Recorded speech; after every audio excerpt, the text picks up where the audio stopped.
आम्ही तुमचे मुद्दे समजून घेऊ, ते योग्य वाटले तर आम्ही लागू करू. पण दुर्दैवाचं आम्ही उपोषणातून उठलो असलो तरी त्याबद्दलची बैठक ही अधिवेशनाच्या आधी झाली नाही. मग लगेचच आम्ही निर्णय घेतला, जर अधिवेशनामध्ये सामान्य लोकांचे प्रश्न सुटत नसतील तर मग रस्त्यावरची लढाई लढावी लागेल.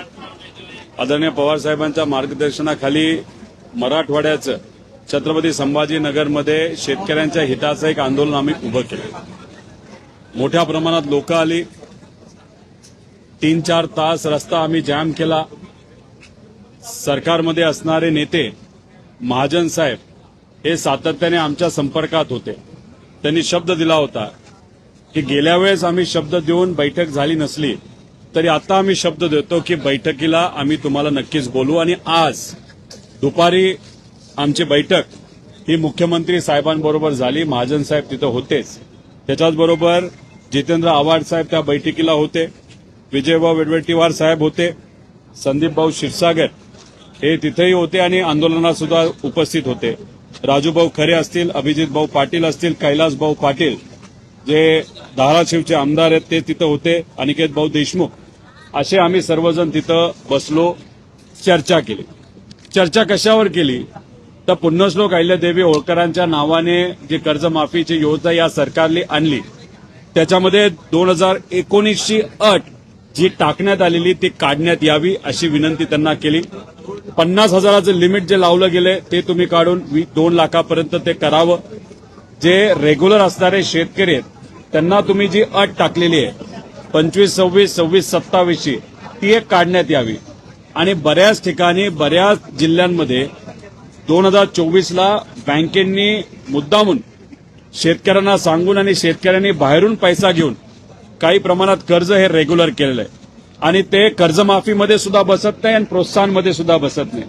असे अनेक विषय हे रेग्युलर असणाऱ्या शेतकऱ्यांचे पण आणि कर्ज ज्यांचं थकलंय त्या शेतकऱ्यांचे आम्ही तिथं मांडले. 36 लाख शेतकऱ्यांचा मुद्दा आहे असं आम्ही त्यांना समजून सांगितलं. त्याच्याचबरोबर जे पीक विमा योजना पूर्वी जे 4 ट्रिगर होते ते जे तुम्ही काढले त्यामुळे शेतकऱ्यांवर जो अन्याय होता, जसं 2025ला अतिवृष्टी जी झाली होती त्यात शेतकऱ्यांचं नुकसान झालं, तुम्ही शब्द देऊन सुद्धा विमा कंपन्यांनी शेतकऱ्यांना मदत केली नाही. त्यामुळे या 3-4 मुद्द्यांवर आमची चर्चा झाली. चर्चा होत असताना अर्धा तास चर्चा झाली, त्यात त्यांनी त्यांची बाजू मांडली. अधिकाऱ्यांनी त्यांना ज्या सांगितल्या गोष्टी ते त्यांनी सांगितल्या, पण आम्ही त्यांना सांगितलं की आमच्याकडे सुद्धा आकडे आहेत.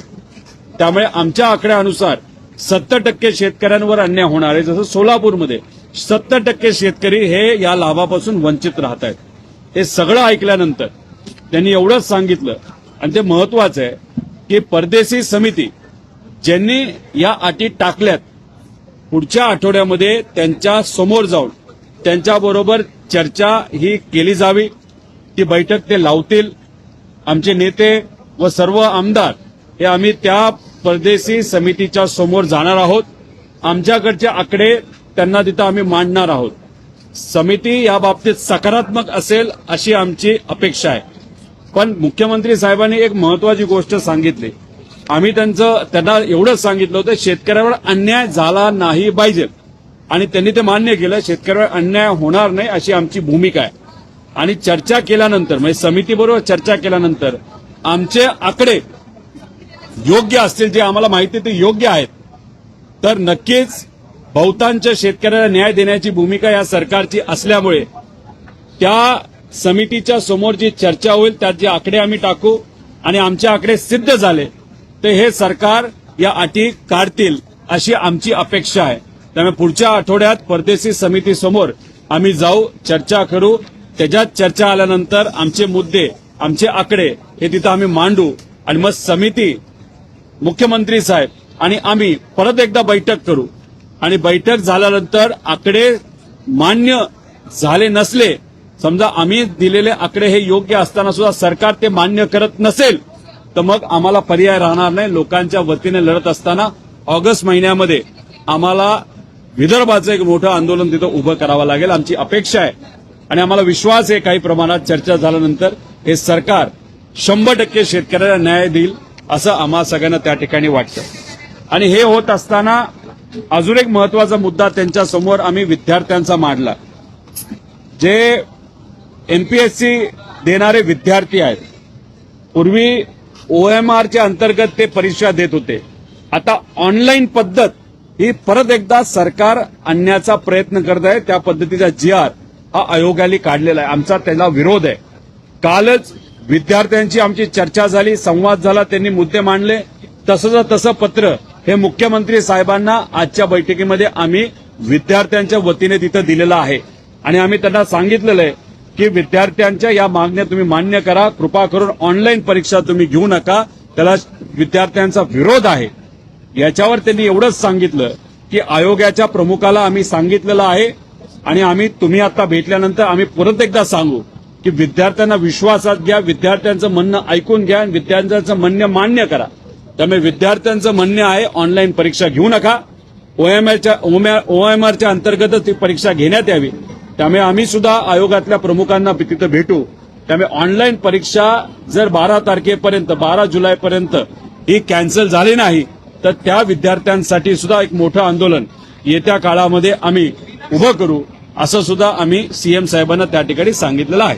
दादा, सगळ्यात महत्वाचा बाब आहे एमपीएससीचं म्हणणं आहे, मात्र सगळ्याच परीक्षा ऑनलाईन करण्याचं धोरण आता सरकार आणून पाहत आहे. नीटच्या बाबतीत आज सभागृहामध्ये देखील अशा पद्धतीची माहिती दादा भुसे यांना दिली. भुसे साहेब जे सांगतायत की टीईटी परीक्षा याच्यामध्ये जो काय पेपर फुटलेला आहे, आता आम्ही निर्णय घेतो ऑनलाईन जाण्याचा. एक तर ऑनलाईन परीक्षेलाच आमचा तिथं विरोध आहे. त्याच्यामध्ये मोठ्या प्रमाणात भ्रष्टाचार होतो, मॅन्युप्युलेशन 100% तिथं होतं आणि कुठल्याही ऑनलाईन परीक्षेला विद्यार्थ्यांचा तिथं विरोध आहे. पेपर फुटला हे नक्की आहे, पण मग आम्ही असं समजायचं का विद्यार्थ्यांकडे 1000 रुपये घेता यावे, त्यात नफाखोरी व्हावी आणि पेपर अजून एकदा फोडता यावा, यासाठी टीईटी परीक्षेतला पेपर मुद्दामून फोडला आणि त्याची चर्चा घडून आणली, जेणेकरून टीईटीची परीक्षा सुद्धा ऑनलाईन घेता यावी. असं काय आहे का? त्यामुळे भुसे साहेबांनी सांगत असताना त्यांनी जो युक्तिवाद केला तो पूर्णपणे चुकीचा युक्तिवाद आहे. विद्यार्थ्यांचं मत आहे ऑनलाईन तुम्ही तिथं पेपर घेऊ नका, ऑफलाईनच घ्या. पण ऑफलाईन घेत असताना पेपर फुटला नाही पाहिजे याची दक्षता तिथं घ्या. एमपीएससीचा गेल्या 20-25 वर्षामध्ये एकदा सुद्धा पेपर फुटलेला नाही. सगळे पेपर हे ऑफलाईन असतात. मग ऑफलाईन गेला काय हरकत आहे? त्यामुळे हे जे काय भ्रष्टाचार पेपर फुटीच्या बाबतीत तिथं होतोय हा अन्यायकारक आहे सामान्य विद्यार्थ्यांवर. म्हणून 6 तारखेला सोमवारी छत्रपती संभाजीनगरमध्ये काही विद्यार्थी आणि काही संस्था चालक तिथं एक मोठं आंदोलन उभं करत आहेत टीईटी पेपर फुटल्याच्या बाबतीत. आणि त्या आंदोलनामध्ये आम्ही सुद्धा विद्यार्थ्यांचा कार्यकर्ता म्हणून त्या आंदोलनामध्ये सहभाग तिथं घेणार आहोत.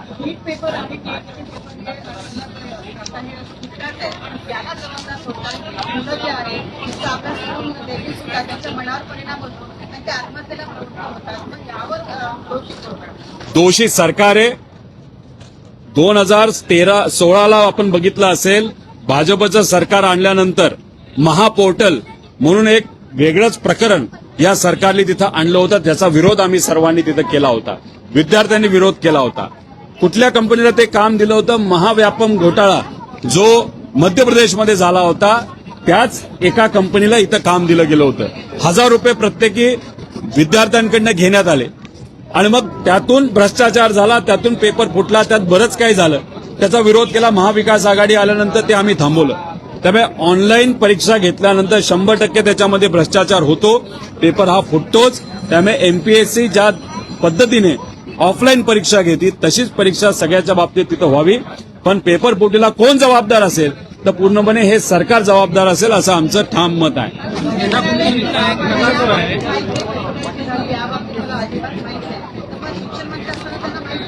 शिक्षण मंत्री साहेबांना जर माहीत नसेल पेपर फुटला तर ह्याच्यापेक्षा दुसरं कुठलं दुर्दैव आपल्याला म्हणावं लागेल.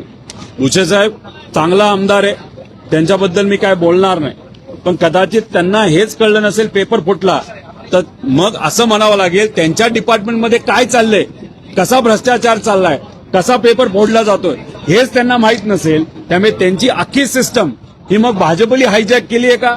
ते नावापुरते फक्त मंत्री आहेत का?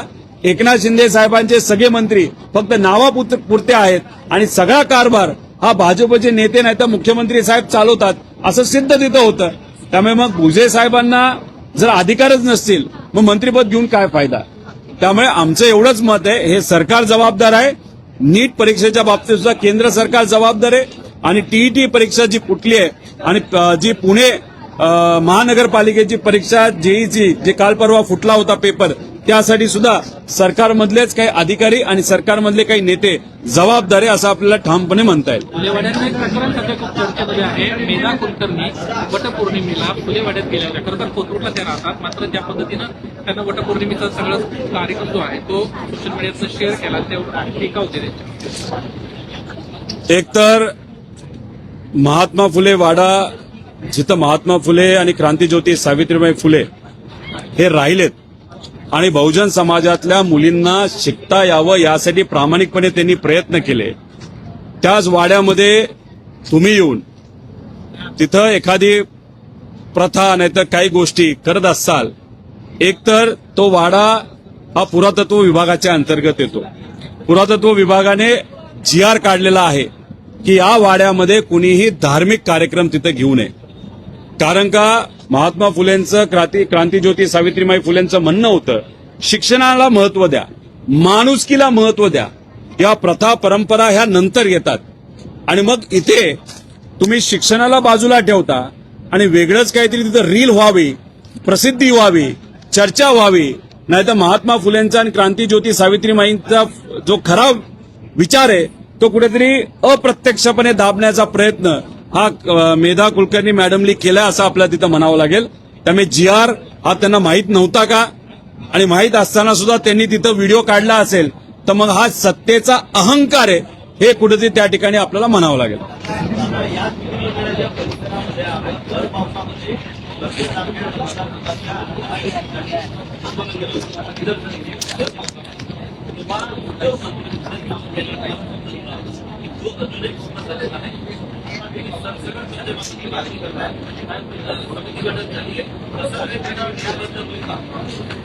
हे बघा, उदय सामंत साहेब जे मंत्री आहेत ते इंडस्ट्री विभागाचे मंत्री असले तरी नको त्या उद्योगामध्ये ते जरा अडकलेले आहेत.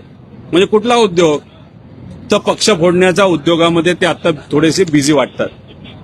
माझ्या वेळेस आम्ही लढलो, MIDC मान्य असताना, परमिशन असताना सुद्धा ती दुर्दैवाने माझ्या मतदारसंघात झाली नाही. आता ती व्हावी यासाठी आम्ही प्रयत्न करतोय. अनेक वेळा प्रश्न सुद्धा मांडले, त्याला उत्तर तिथं दिलं जात नाही. वेगळ्या प्रकारचं राजकारण. उदय सामंत साहेब माझ्या मतदारसंघामध्ये असणारे जे राम शिंदे सर आहेत त्यांना हाताशी धरून, नाही तर त्यांचं म्हणणं ऐकून अक्षरशः तिथं असणाऱ्या सामान्य परिवारातल्या युवांचं खूप मोठं नुकसान त्यांनी केलेलं आहे. म्हणजे माझी MIDCला स्थगिती दिली, त्यांच्या MIDCला परवानगी दिली. त्यांची MIDC अशा ठिकाणी जिथं कुणीच जाऊ शकत नाही, म्हणजे गाडी सुद्धा जाऊ शकत नाही, अशा एरियामध्ये त्यांनी MIDC दिली असं आम्हाला कळतंय. पण अजूनपर्यंत त्या बाबतीत कुठंच काय झालं नाही. त्यामुळे राजकारण जेव्हा समाजकारणापेक्षा जास्त महत्व राजकारणाला दिलं जातं, माझ्या मतदारसंघामध्ये तसंच काहीतरी घडलंय आणि त्या राजकारणामुळे माझ्या मतदारसंघातल्या युवांचं खूप मोठं नुकसान झालंय आणि त्याला पूर्णपणे हे सरकार, राम शिंदे सर आणि उदय सामंत सर याच्यामध्ये जबाबदार आहेत. आता पर्याय एकच आहे, 29ला सरकार आपलं आणायचं आणि मग आपले विषय मार्गी लावायचे.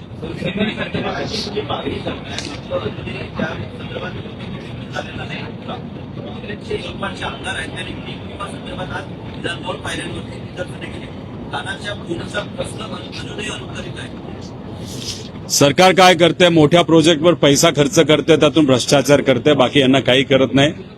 गुजराती काही कंपन्या आहेत आणि काही आंध्राच्या कंपन्या आहेत, त्यांना मोठे मोठे कॉन्ट्रॅक्ट द्यायचे, त्यातून भ्रष्टाचार करायचा.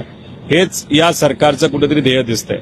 त्यामुळे बऱ्याच प्रमाणात आपण बघितलं तर अशा अनेक योजना आहेत, त्याला निधी सरकारकडनं दिला जात नाही. पीक विमा योजना महत्वाची, आम्ही सुद्धा त्यासाठी आंदोलन केलेलं आहे.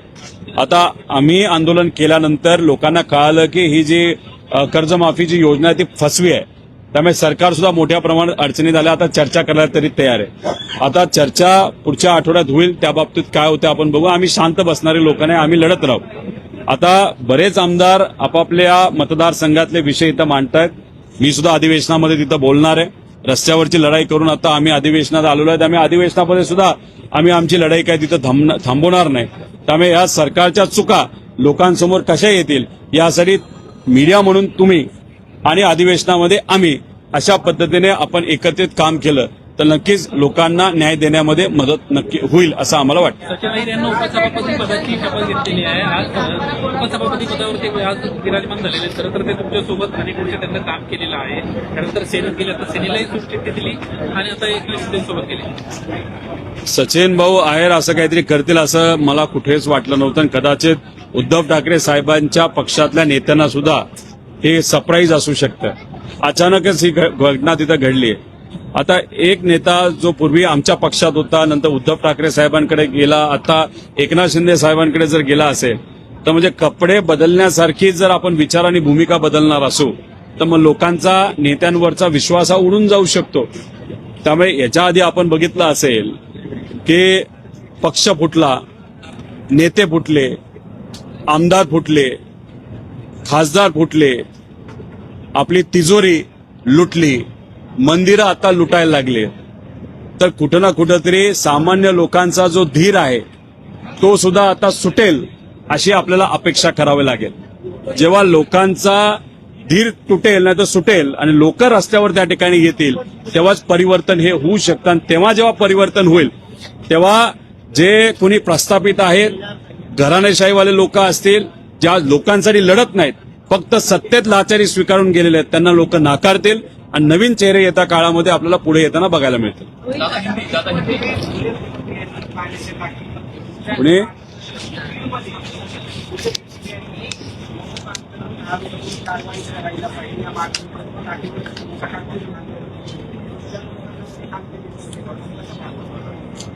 घुले परिवाराला न्याय मिळाला पाहिजे.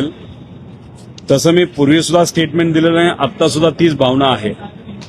कुठल्याही व्यक्तीला जर दुसरा व्यक्ती मारत असेल तो मारणारा व्यक्तीला न जात असतो न धर्म असतो, तो शेवटी गुन्हेगार असतो. गुन्हा तिथं घडलाय, घुले परिवारावर तिथं अन्याय झालाय, घुले परिवारावर न्याय मिळालाच पाहिजे. तसंच महादेव मुंडेंना न्याय मिळाला पाहिजे, संतोष देशमुखांना न्याय मिळाला पाहिजे. पण न्याय देत असताना कायदा व सुव्यवस्था योग्य पद्धतीची राहावी याची पूर्णपणे जबाबदारी ही सरकारची आहे. आणि मग कुठलंही एखादं प्रकरण घडल्यानंतर शहानिशा करणं ही सुद्धा जबाबदारी पोलीस प्रशासनाची आहे. पण हे सगळं होत असताना जर मुद्दामून एखाद्या परिवारातल्या व्यक्तीचं नाव घेतलं जात असेल, त्याच्याभोवती राजकारण केलं जात असेल, ते सुद्धा तिथं योग्य नाही. त्यामुळे याच्यात राजकारण न आणता घुले परिवाराला न्याय कसा मिळेल याची भूमिका, कारण शेवटी सत्ता भाजपची आणि महायुतीची आहे. आणि मग सत्ता महायुतीची आणि भाजपची असेल, होम डिपार्टमेंट भाजपचं आहे, देवेंद्र फडणवीस साहेबांचं आहे, पोलीस डिपार्टमेंट त्यांना रिपोर्ट करतं. मग जर काही लोकांची भावना अशी असेल की त्यांना न्याय मिळत नाही, मग पोलीस डिपार्टमेंट कुठेतरी कमी पडलं असं आपल्याला म्हणावं लागेल.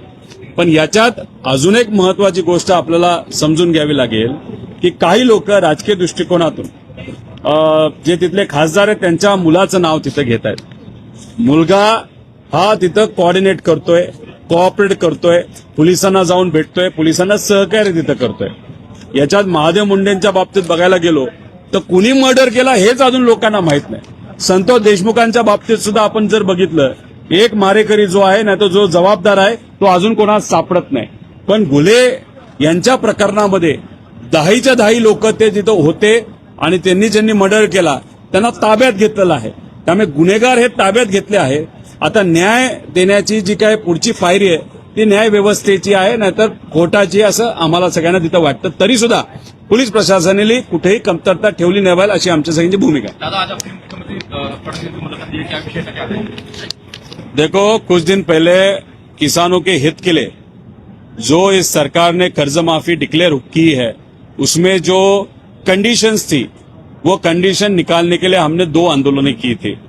उसके साथ जो इंश्योरेंस स्कीम है किसानों की, उसमें भी जो 4 इंपॉर्टेंट ट्रिगर थे वो अनफॉर्चुनेटली इस सरकार ने निकालने के कारण जो किसानों को दिक्कत आ रही है उसके बारे में भी उस बारे में हमने आंदोलन किया था. सरकार चर्चा करने के लिए तैयार नहीं थी, लेकिन फाइनली छत्रपति संभाजी नगर में जो बड़ा आंदोलन हम सब ने मिलकर किया था उसको प्रतिसाद देते वक्त आज हमारी एक बैठक मुख्यमंत्री साहब, महाजन साहब उनके साथ हुई. बहुत सारे एमएलए हमारे साथ थे, जहाँ पे अवार्ड साहब थे, कांग्रेस के विजय भाई थे, संदीप भाऊ क्षीरसागर थे, राजू खरे थे, अभिजीत पाटिल थे, कैलाश पाटिल थे, अनिकेत देशमुख थे और बाकी जन वहां पे थे। चर्चा हुई और उन्होंने कहा कि जो परदेसी कमेटी है जिन्होंने ये कर्ज माफी की योजना की है, उनके सामने आपकी एक बैठक नेक्स्ट वीक हम करेंगे। आपके जो आंकड़े हैं, आपका जो कहना है, उनके सामने आप रखो।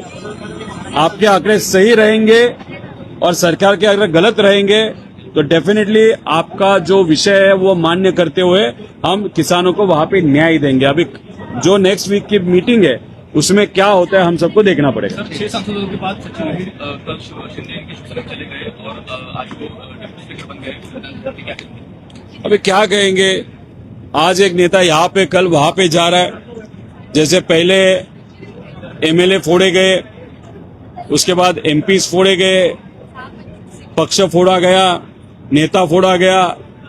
वैसे सत्ता में आने के बाद अगर आप देखो, तिजोरी लूटी जा रही है, मंदिरों को लूटा जा रहा है। तो अभी फाइनली किसके ऊपर हम निर्भर है? तो लोगों का जो पेशेंस है वह कब फूटेगा या कब वो टूटेगा और लोग कब रास्ते पे आएंगे। और जब रास्ते पे लोग आएंगे तो यह सरकार वापस सत्ता में नहीं आने वाली। इसलिए ये जो भी बाजार हो रहा है लोकशाही का, ये उचित नहीं है। इसको अगर बदलना है तो लोगों को रास्ते पे आना पड़ेगा। और आगे जाते वक्त अगर आप देखो तो बहुत सारे नए चेहरे, कोई पत्रकार होगा, कोई डॉक्टर होगा, कोई वकील होगा, कोई कॉमन मैन होगा, कोई किसान का बेटा होगा जो राजनीति में आज नहीं है, कोई बेटी होगी, उनको वहां पे संधि दी जाएगी। और लोग ऐसे कॉमनर, जो कॉमन व्यक्ति है, उनको वहां पे चुन के देंगे। जैसे तमिलनाडु में हुआ वैसे महाराष्ट्र में 29 में होगा, ऐसे हम सबको लगता है।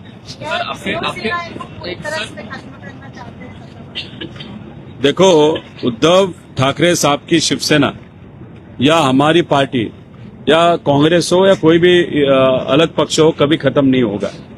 लेकिन कुछ पक्ष ऐसे, जैसे एकनाथ शिंदे साहब की कोशिश है कि उनके यहाँ पे जनमत नहीं होगा, लेकिन जो भी है, जितने ज्यादा आमदार हम फोड़ सकते हैं, खासदार फोड़ सकते हैं, उतनी वो कोशिश कर रहे हैं। क्योंकि उनको वापस एक बार महाराष्ट्र के मुख्यमंत्री बनना है, ऐसे हम सबको लगता है। अभी इसमें अगर देखो, वो कहाँ ना कहाँ पे तो भी उनकी जो पावर है, वो पावर वैसे इंटैक्ट रखने की कोशिश कर रहे हैं। क्योंकि यहाँ पे महाराष्ट्र के जो भाजपा के नेता है, उनकी पावर खत्म करने की कोशिश की जा रही है। सातारा में हमने देखा है। तो ये खासदार फोड़ के कैसे तो भी वो सत्ता में रहने की कोशिश कर रहे हैं। क्योंकि उनको भी मालूम है, अगर आज सत्ता में नहीं रहे, पावर नहीं बढ़ाई, तो वैसे भी भाजपा ने इंडिकेशन दिया है आगे जाके भाजपा को महाराष्ट्र में अकेला लड़ना है। एकनाथ शिंदे जी की भी जरूरत नहीं और वहां पे अजित दादा के पक्ष की भी जरूरत नहीं। इसलिए कहा ना कहा तो भी एक प्रयास एकनाथ शिंदे जी कर रहे हैं कि कैसे तो भी रेलेवेंट रहे और कैसे तो भी महाराष्ट्र में वापस एक बार मुख्यमंत्री बने। सर, आपकी पार्टी जो आपकी जो एनसीपी है वो मर्ज हो जाए, कांग्रेस में चर्चा है। आपके कुछ विधायक भी मिल गए, ऐसा भी कहना है। क्या चर्चा में सिर्फ चर्चा, कोई तथ्य नहीं है। चर्चा कोई भी कर सकता है। इसलिए कहाँ पे भी हमारे वरिष्ठ लेवल पे इस बारे में चर्चा नहीं हुई, दो पक्ष में चर्चा नहीं हुई। और ये कुछ लोग जानबूझ के ये विषय छेड़ रहे, ऐसे हम सबका कहना है। रोहित जी, कहना ये था कि ऑपरेशन टाइगर के बीच कुछ एनसीपी शरद चंद्र पवार के विधायक जो हैं वो दिल्ली गए और कांग्रेस के आलाकमान नेताओं से उन्होंने मुलाकात की है। मर्जर चाहते हैं, अगर मर्जर नहीं होता है तो अंतिम ये चाह रहे हैं कि 3 से 4 विधायक इच्छुक हैं कांग्रेस में जाने के लिए। इस तरीके से सियासी गलियारों में चर्चा है। कुछ नहीं, कोई चर्चा नहीं। अगर आगे जाके चर्चा होगी तो कांग्रेस के प्रमुख नेता जो है और हमारे जो प्रमुख नेता है उनमें ही चर्चा होगी। कोई एमएलए जाके, कोई भी कार्यकर्ता जाके किसी भी व्यक्ति से मिलके चर्चा नहीं होती। चर्चा होगी तो ऊपर लेवल पे हो सकती है, लेकिन अभी तक कोई भी चर्चा कांग्रेस में विलीनीकरण होने की न हमारे नेताओं से की गई, न कांग्रेस से की गई, ऐसे हम सबका कहना है।